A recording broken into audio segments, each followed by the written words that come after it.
Side hustles. Let's talk about it. Here's an easy side hustle that nearly anyone can do, and it does not cost that much to get into. I know some people will be like, yeah, but what about this and that? Whatever. I know a lot of companies that only do wedding chair rentals and arches. They make about $300 to $500 for each one. So there are a lot of places like parks, some places that you rent where you can only have the chairs in there for that day and they need to come out. This is not one of those places. These were here overnight. But like if I had to order to a park, I'd have to bring it in that morning and then take it out that same day. So there's a lot of businesses. One guy that I'm really good friends with, that's all he does is delivers chairs and arches, sometimes a speaker, a few other things that are needed just for the ceremony. And he brings his wife with him and they make a day of it. So, you know, the delivery's an hour away, they'll go deliver it, sometimes set up, sometimes it's just drop off. The event happens, they go out to lunch, they go out to the beach, they have just a little date, and then the event's over and they come and pick it up. Now I said $300 to $500, that's kind of like your base price. Prices do differ from area to area. Some people are getting $800 for this setup right here with an actual arch. This arch is built here, but you know what I mean. Now the thing people are gonna say in the comments is, yeah, but you need a truck and you need storage, blah, blah, blah, blah. That's true, maybe. You could do all of this in a minivan. You could do this with an SUV and a small trailer. It's not that crazy. And the chairs, rental chairs are made to stack. And they don't take up that much space. And rental arches are made to come apart so that you're not carrying this huge giant arch all around. You're just carrying these three pieces that go together when you get to site. So it's feasible, people, but please leave nasty comments. When times are tough and things are getting more expensive and all of us need a little bit of extra income to pay the bills, one of the best things you can do is start a side hustle. This YouTube channel of mine, right? It started as a side hustle. Actually, it started because my wife was sick and tired of me talking to her 24/7 about finances, and she's like, you need an outlet. But it started rolling into something, and then I started making a couple bucks online. I'm like, whoa, what the heck is going on here? Turned into a side hustle, and now I earn a full-time living from YouTube. Side hustles, in my opinion, can be one of the biggest benefits to someone's financial future, because one of the best things you can do for yourself, opposed from cutting expenses, is increasing your income to help ramp up whatever journey you're on, as far as it's saving up for an emergency fund, to paying off debt, to investing for your financial future. So in today's video, I'm going to share a couple different side hustle ideas. Now, as I was searching for these clips, I will say beware if you start searching, and don't get so caught up on someone giving you a fake lifestyle because of this side hustle, and all you got to do is pay them a small fee of $5,000 and you're going to have this same lifestyle. Don't do that, guys. Usually the best way to start a side hustle is just grinding yourself, figuring it out, and learning as you go. You don't need to pay somebody $5,000 to show you how to do something.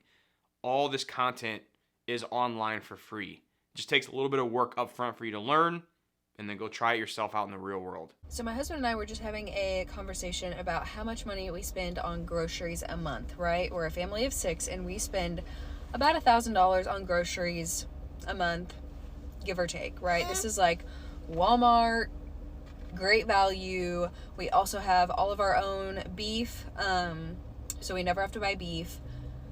And I was like, yeah, we spend about $1,000 a month on groceries. And then I was like, I pay for groceries. You guys, I pay for groceries now.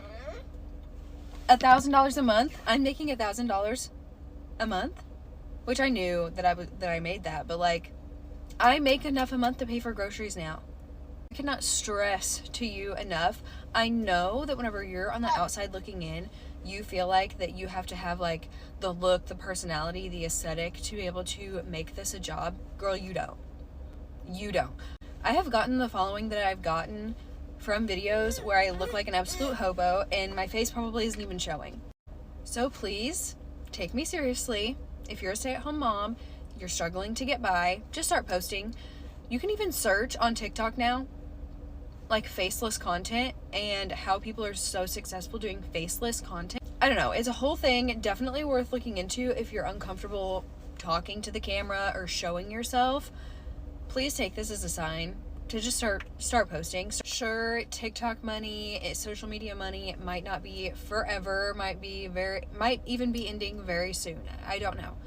But for right now, I'm able to pay for groceries, and that weight is lifted off of my shoulders. So, no, I started this account because I truly just have wanted to help stay-at-home moms be able to save money, make money.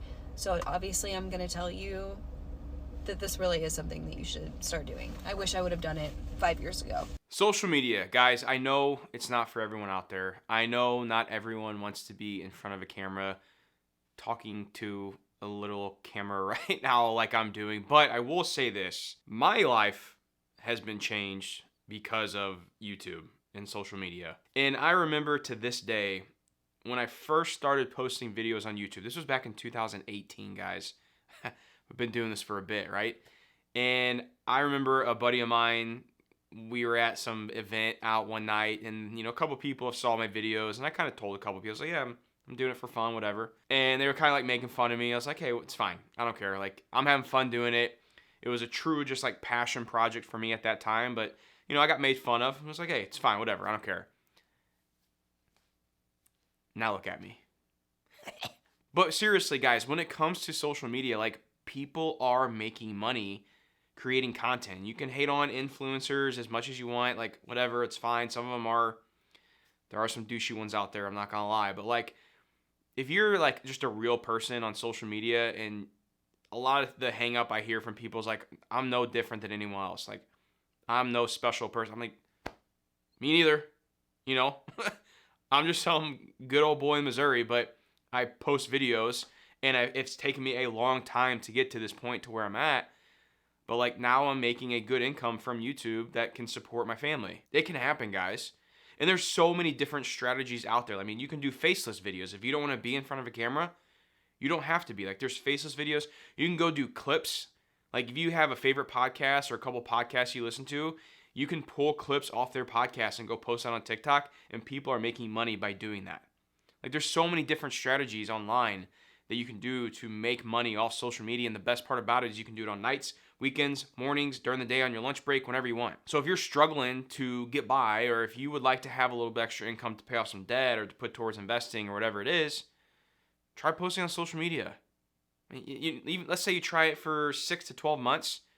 Nothing happens. I had to do it for like 2 years before I started seeing some progress. But let's say you give yourself the full year of 2025, right? You're going to post consistently all of 2025 and just see what happens. Find a passion that you have. Figure out something that you enjoy to talk about, because if you treat it as a job, it's not going to work out. You have to talk about something that you truly have a passion for. But I'm telling you guys, you really can make a living, or at least supplement some of your income from social media. It's just, it does take a very long time to get to that point. So you have to like what you're talking about, because if you're not having fun doing it, you'll give up. If it's strictly about money for you for posting content, you will not be successful. And the one tip I have for you guys, the one tip that I feel like if I tell everyone, I can't say you're guaranteed, but you're almost guaranteed to be successful on social media, is to stay consistent and post regularly. Like, start out posting 2 videos a week on TikTok, YouTube, Instagram, all of them. Just repost and tell yourself every week for 2 days a week, I'm going to post for the rest of 2025 and see what happens. And you'll learn as you'll go. You'll pick up things. You'll find yourself learning tips and tricks. But it really can happen. But I understand it's not for everybody. I struggled with depression my entire life. I feel like when I moved to Portland, Oregon, I identified things that I wasn't happy about with my life. One of those biggest insecurities was not making a lot of money. So that kind of went into this whole 10-year plan of, making more money and building the 7-figure business. My reasoning really comes down to just wanting to be able to provide for myself and my family.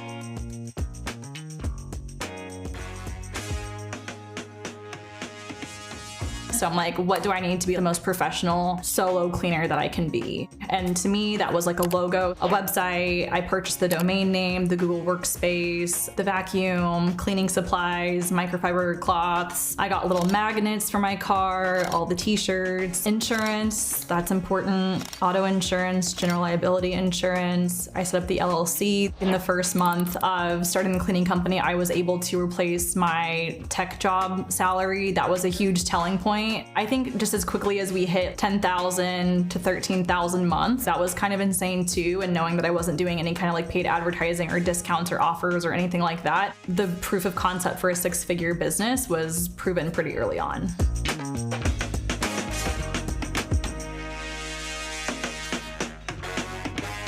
Guys, there's stories like Anna all over. And she started this cleaning company as a side hustle and it turned into her full-time business. So there are people being successful at either one, just holding down a side hustle for that little bit of extra income, or if maybe you say, hey, let's start this out and see where it goes, and it turns into a 6 or 7 figure business. It can happen to anyone. It just takes the person to start. That's the biggest thing, is so many people get hung up on just freaking starting something in life. And I have no idea why it's so hard for people to do that. But if you take day one and actually do something towards it, and you actually start trying to be successful in whatever side hustle you want to do, if it's one of these we talk about in today's video or it's something completely different, you are leaps and bounds from majority of people out there who will never start anything in their life. Everyone always overanalyzes, overthinks. Now, there is one part about this that I want to mention is like, if you are thinking about starting a side hustle, do not, I repeat, do not get so hung up on business name, LLC, needing insurance, a logo, website, getting all this other stuff professional looking. Like, yes, although that's great and it's good to have down the road, but I think for anyone who's starting something like a side hustle or a service-based business or whatever it is, work on getting clients first. Generate revenue first. Before you even think about a logo, a website, or any of this extra crap, go make some money first.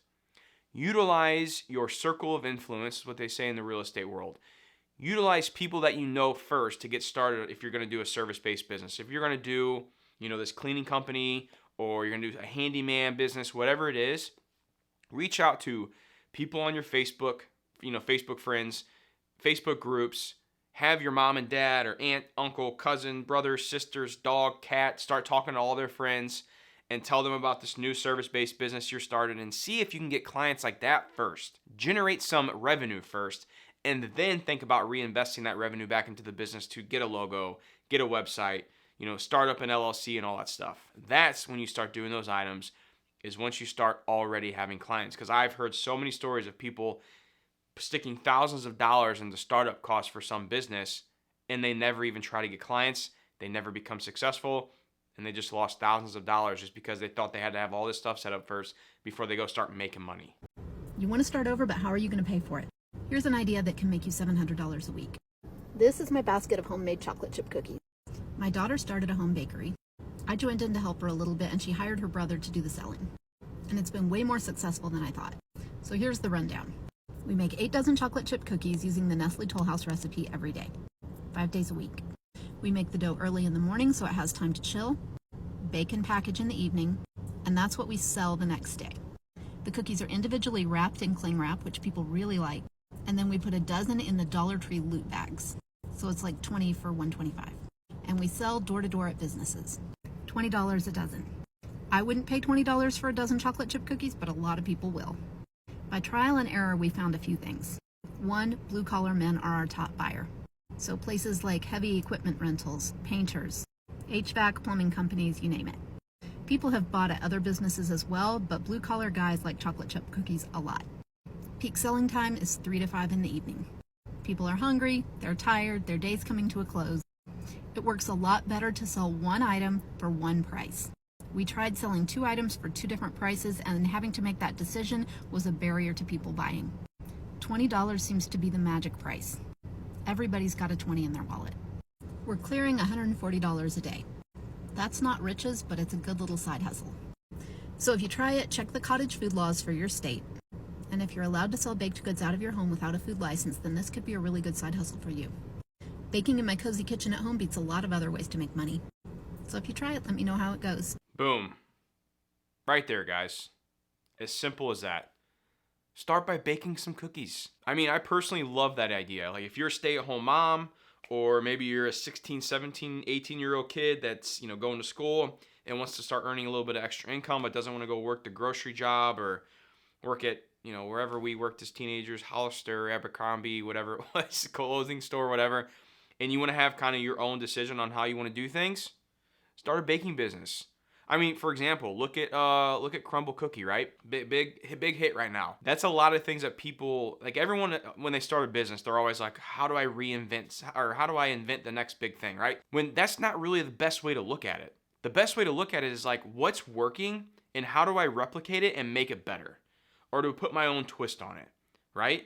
That's how there's been so many successful businesses grow in this country, is by seeing what's working, put your own spin on it, and then try it out and see what happens. Now we're seeing new companies pop up like Crumble Cookie, because Crumble Cookie kind of laid the path, and a lot of these other companies are kind of following behind and having their own success in that as well. So there's just so many different avenues you can go down, and that is a great idea. She laid that out perfectly.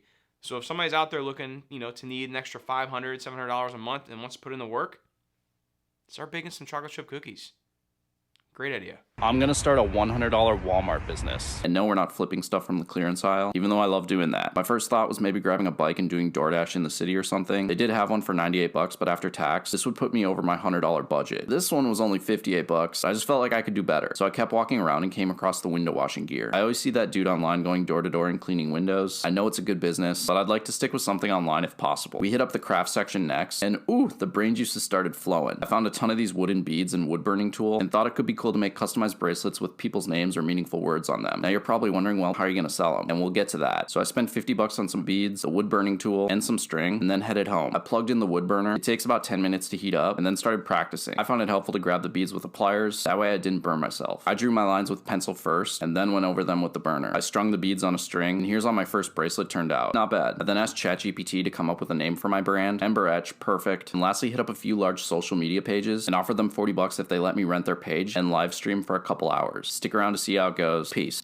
It's as easy as that, guys. Now, if you want to see how it went, like, you can go follow his page or see his page. I try to get most of the TikTok clips that keep their handle on it, so you guys can go search and find those videos if you want to.